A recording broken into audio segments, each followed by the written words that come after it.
Hey everybody, Clecko here, back with another video. Not a different type of video, but somewhat a different type of video.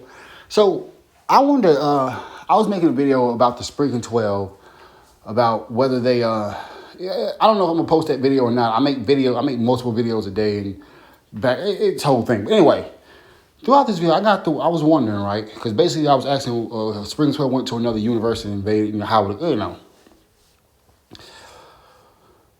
What if the Spriggan 12 was in Wistoria, Wand, and Sword? Now, at the time of this recording, I have yet to get the Volume 9 manga book, so I don't know much about the manga. I know about them, but I don't know much of their battle capacity and all that, so I'm not going to say about them invading. But if they went there to live there, what would happen? Well, I firmly believe that all of the Spriggan would be high tower mages at the very least. But I suspect people like, I suspect Irene and August will eventually become Magia Vander, or at least be candidates for it, due to their, kingdom spanning, magical ability, their immense magic energy, right?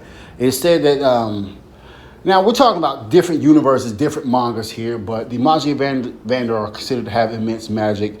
The creator of Fairy Tail, Hiro Mashima says that August and Irene have immense magic. And we know mangakas often play off one another. So, I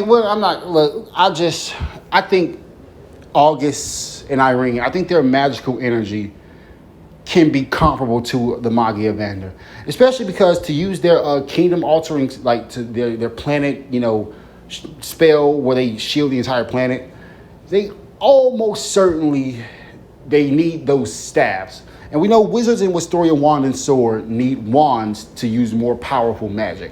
So the fact that the Spriggan don't need it, is kind of interesting. And another side note, the Spriggan, like the people from Fairy Tail, they use mana from the outside world to come into the once they use up all their magical energy. We'll break the rules, and we'll just say that they tap into the mana of that world and it feels their power. Okay, and we'll just hey, it's okay. We'll break the rules. Well, we'll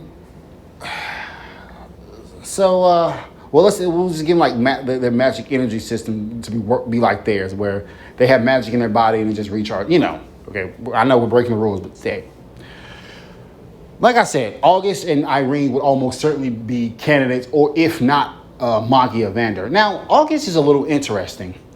Well, all the Spriggan are interesting, but August actually has the ability to copy other people's magic. But if it's magic that's using a item, he can't do that.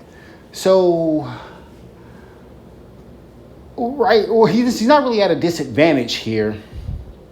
But if he fought someone who used a wand, I don't know if he'd be able to counter their most powerful spells. Maybe, I don't know. I don't know, but I don't know. August and Irene both use staff, and August has magical abilities even without that. So, but August and Irene both use staffs. So I'm sure they could. I think all of the Spriggan could just adopt wands if they wanted to. So we're just gonna go ahead and say that. So if they can adopt wands. And you also learn magic in Wistoria, Wand, and Sword. Like, everyone has the ability to use magic, except the dwarves. But they have to learn what type of magic they use. Like, some people can use ice, some people can use fire. It's just different. Like, I think the Spriggan can do something like that. So I think August could learn how to use it, because you learn how to use magic in Fairy Tail as well. So, like Jalal mastered different types of magic, but he only uses heavenly body magic. Gray learned ice maker magic. So we'll go ahead and say that, and we'll just give August. Man, screw it. We'll give August like wind magic, I guess. All right. Yeah, we'll give him wind magic. I don't know. I don't really know. But anyway, so how does this work out? Well, like I said, all of them would be high tower mages at the very least. The spriggan, each one of the spriggan are stronger than, heck, I would go so far as to say even Edward. And what do we know about Edward? He was an ascendant, a person who was close to becoming a Magi Evander, but just couldn't make the cut. From what I've seen from him during the battle at the Terminalia, I think any spriggan could beat him. Any spriggan could beat him very easily. And I think they all have more magic than him. Brandish could manipulate, like shrink an island.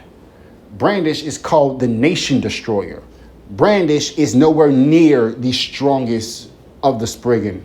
Heck, someone that powerful trembled in the presence of Irene and August. So we're gonna go ahead and say they're all high tower mages. They're all ascendants. Heck, now here's where it gets really, really interesting. The politics of Wistoria Wand and Sword. Because I'm sure because they all wield different types of magic. They don't have there's some people with, like, you go to the tower by inventing new spells, inventing a new magic attribute, I think, and by you accumulated credits. But here's the problem. The magic that most of the spriggan use, and I know Bloodman doesn't have magic, he's an Aetherius, but still, the fact that he could do some, it still count. Okay, he uses the curses, whatever. The fact that they all use magic that, for the most part, with the exception of maybe God Serena, with the exception of God Serena, and maybe Agil. Okay, Agil and Envel. Without those three, okay. All of them have magical attributes and magical abilities that the world of Wistoria Wand and Sword would be blown away by. They would definitely bring them to the tower. Now, I don't know how the Spriggan 12 would react to the world of Wistoria, like the attitude of the mages and the elves there. Because the elves use illusion magic. That might pique the interest of some of the mages there. And, I could see all of them, with the exception of God Serena. I don't think he would care to do this. I could see most of the spriggan learning extra attributes. Like, heck, maybe Irene picks up, maybe she picks up water. Maybe, take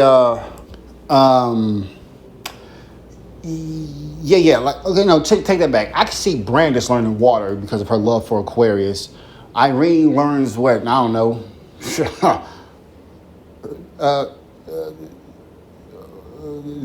Dark mat? No. What would Irene learn? I don't know. I think Irene would learn. I don't know. All the spriggan would learn like different attributes, with the exception of like God Serena and maybe Agio, because Agio they're kind of arrogant. But a lot of the world of Wistoria, like the people from the world of Wistoria Wand and Sword, they would probably try to turn. I don't know. Maybe they try to turn their spriggan into guinea pigs, because the elves were able to use wands. I don't know if the elves had wands before they came to this world, but the elves were able to use wands here. So if they can get I don't know. But I'm bringing that up because, like, you might be saying, they don't have wands when they first get there. They might be a little weaker than the mages. But I don't know. Firstly, like I say, every spriggan is stronger than an ascendant, a high tower mage.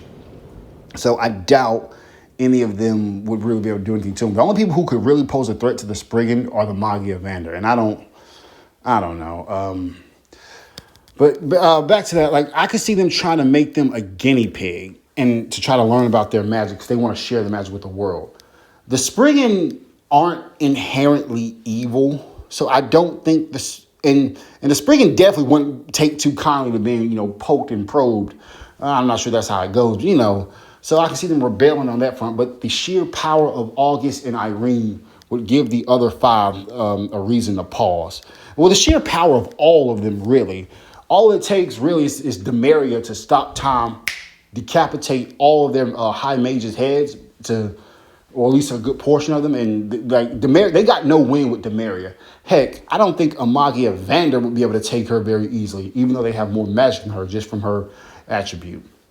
They actually might drive the Spriggan away. Like the Spriggan might just say, man, screw this, we out. Now, none of the Spriggans seem inherently evil to me, with the exception of Bloodmen. I don't know how they would react to the racism that the dwarves face. In fact, some of the Spriggan, like Larcade,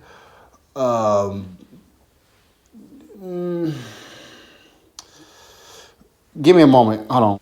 Larcade, Jacob, Brandish, and August, I see them, if not being on the side of the dwarfs, having extreme sympathy. Remember, Brandish saved Mira Jane's life from when August was going to kill her. And August was going to put her out of her misery so Irene wouldn't torture her no more. So, I don't know. Now, if the Magia Vander, I don't believe, if they fought the Spriggan 12, all 5 of them, I think the Spriggan, I don't know enough about their powers yet, but no, I'm gonna hold off on that. But that wouldn't be an easy fight, and the difference in their like attributes, it'd be, I don't know. So to put it bluntly, right, if the Spriggan 12 went to the world of Wistoria Wand and Sword, their sheer power would instantly garner them respect. They'd be Irene and probably August because he got more magic power. August would probably be a Magia Vander. Irene and them would probably serve. Well, no, because the Spriggan are often, they're called unruly. They don't listen. So, I don't know. I see them all kind of serving under August for a while. So, maybe there'd be a 6th Magia Vander added, or maybe they just take over the seat of another Magia Vander. I don't know. Maybe one retires. I don't think any of them would like the elves, though, because the elves are arrogant, but that's just pretty much my 2 cents. I'm going to keep this video a little short. This is Glecko. Thank y'all so much for watching. I'll see you all next time. Peace.